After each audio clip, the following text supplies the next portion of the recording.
పగలు పడుకుంటే పనంతా లాసేనండి. ఈరోజు ఊరికే జస్ట్ ఒక 5 నిమిషాలు పడుకుందాం అని చెప్పేసి అలా పడుకున్నాను భోజనం చేసిన తర్వాత. అలా పడుకున్నది 3 గంటలు అయిపోయిందండి. 5 అయిపోయింది టైము. చూసేసరికి ఇంకా పని ఎప్పుడు అవుద్దని చెప్పి గబగబా లేసి ఇంకా ఫాస్ట్‌గా ఇల్లు అయితే ఊడ్చుకుంటున్నాను. మొన్న మజ్జిగలో మిరపకాయలు వేసానని చెప్పాను కదా మీకు. అది లాంగ్ వీడియోగా లైవ్‌లో చూపించాను. ఈ రోజుకైతే చక్కగా ఎండిపోయినాయండి. వారం పట్టింది నాకు ఆ మిరపకాయలు మజ్జిగలో వేయాలి, తీయాలి, మళ్ళీ ఎండబెట్టాలి. అలా చేయటం వల్ల వారం పట్టింది.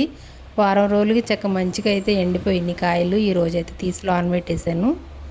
మొక్కలకి ఇప్పుడు వేసవికాలం కదండి, డైలీ నీళ్ళు పోయాల్సి వస్తుంది. ఇంకా పొద్దునైతే పోయలేదు నేను మొక్కలకి. అందుకని ఇప్పుడైతే మొక్కలకి నీళ్ళు కూడా పోసాను. ఇంకా పోసి గేదెలను అయితే బయట కట్టేయాలి ఇంకా. అందుకే మన పెద్దవాళ్ళు చెప్తారు, పగల నిద్ర పనికి చేటు, పగలు అస్సలు పడుకోకూడదు అంటారు. జస్ట్ ఒక 5 నిమిషాలు పడుకుందాం అనుకున్న దానికి ఎంత టైం వేస్ట్ అయిపోయింది నాకైతే ఈరోజు. త్వరగా పాలు తీయాలండి. ఇంటికి డైలీ వచ్చి పోపిచ్చుకెళ్తారు కదా, వాళ్ళైతే 5 వచ్చేస్తారు. త్వరగా పాలు తీయాలి.